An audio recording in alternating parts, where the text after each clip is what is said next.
you search up the definition of graffiti, you will find that graffiti means scratched or written public markings. The word graffiti derives from the Italian word graffio, which means a scratch. Essentially, graffiti's origin is impossible to trace back, but it has existed since humans first realized that they can inscribe symbols into objects. Some of the early civilizations, such as the ancient Greeks, the ancient Romans, the Aztecs, and the Mayans, were the first to create graffiti. In the United States, after the Civil War, many soldiers were unwilling to go back to their old homes, so they scattered throughout America by traveling on the freight trains. The travelers began to inscribe symbols and words on the trains as a way to communicate with other travelers. This became known as monikers. The most famous moniker was Kilroy was here, and it traveled throughout the world during World War II. It was used to represent America's involvement in the war. This was the first form of modern graffiti. What we now know as graffiti started off in the late 1960s in Philadelphia and New York. One of the main founders of Philadelphia graffiti was Daryl Alexander McCrae, which many knew as Cornbread. He got his influence from the gangs that used graffiti as a way to mark their territory. He used to tag throughout the entire north side of Philadelphia. He then joined a social club known as Delta Phi Soul in 1969. Later that year, that social club joined forces with the West Side Philly Club and created the first ever graffiti crew. However, in the late 1960s, the population of graffiti artists increased, so the competition grew. The crew then had to adapt their style similar to that of many of the gang's graffiti style, which became known as Philadelphia Ganghands. Later on in the 1970s, Top Cat 126 took that style to New York, where it later became known as Broadway Elegant. As Philadelphia writers started their graffiti movement, New York was also booming with graffiti.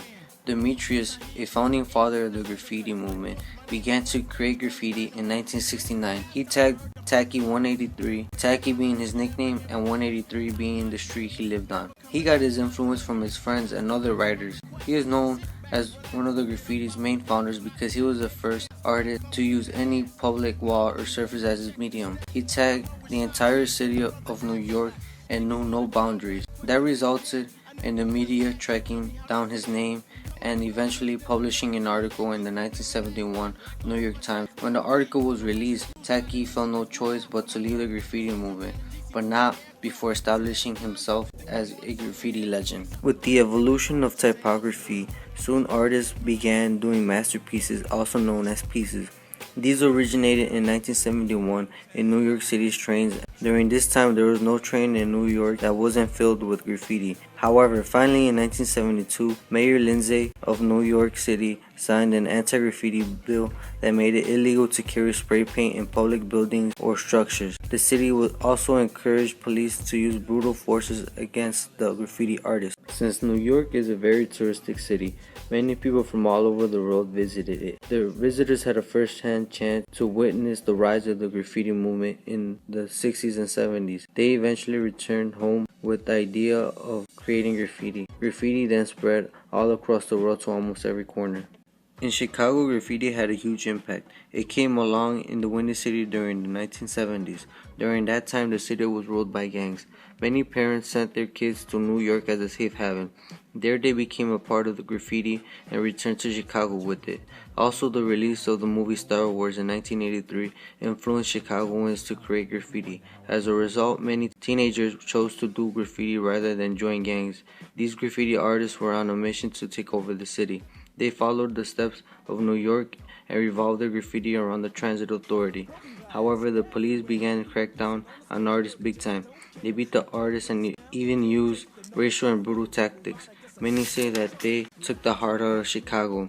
Soon the city began to regulate the sales of spray cans. The city will also began anti-graffiti movements and offered help to locals to get rid of graffiti. They violated the rights of freedom of speech. Since the start of the graffiti movement in Chicago, the artists that created have been punished by the law and its enforcers, even though they are protected by the First Amendment of the American Constitution that gives the people the freedom of expression. Thus, public graffiti should have never been charged as a crime because it violates the citizens' rights, it changes lives, and it is simply art.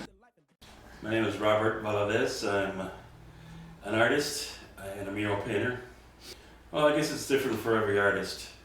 They have a different reason for wanting to create, to express themselves visually.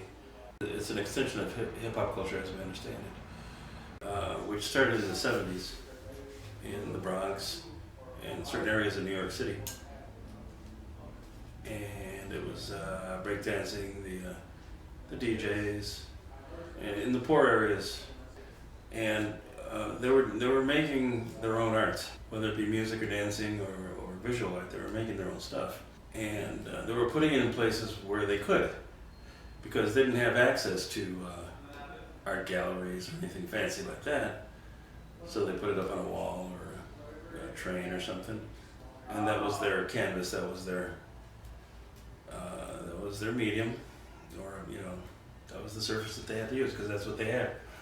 So they were making something out of nothing. Once you're over the age of 18 and they catch you, they're gonna throw you in the pokey. They're just gonna take you and they'll lock you up.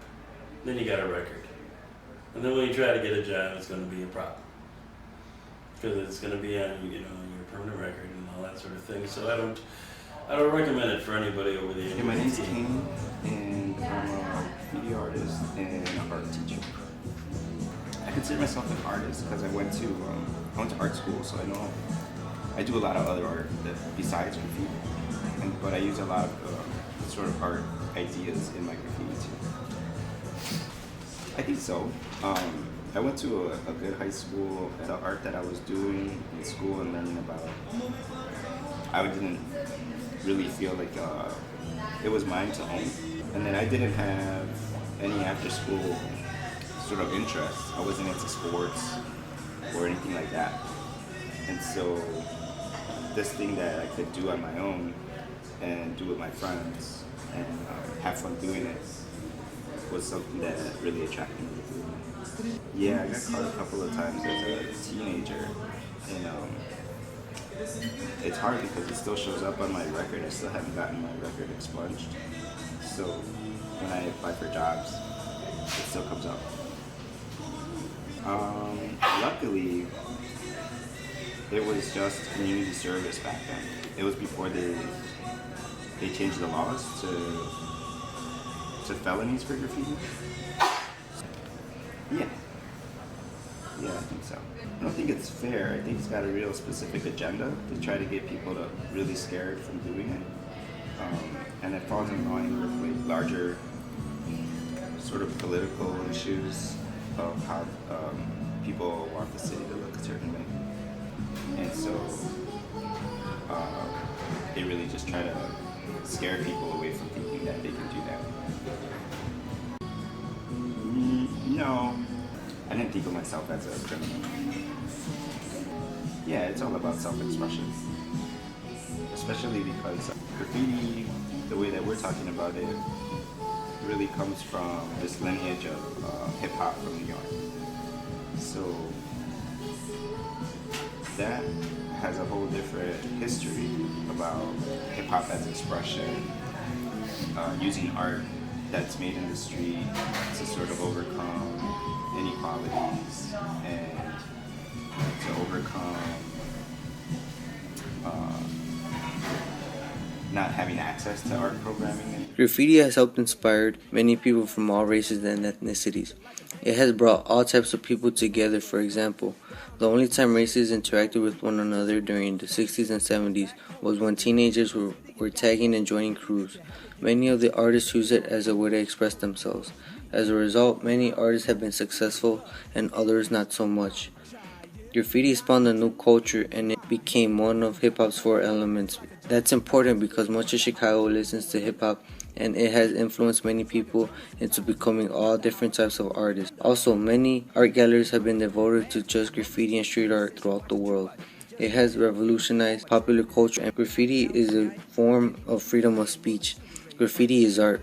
To prohibit graffiti is to prohibit art.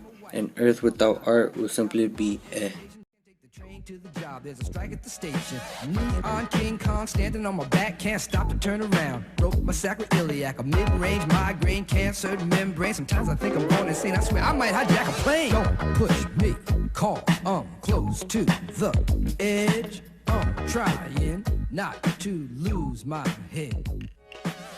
It's like a jungle sometimes. It makes me wonder how.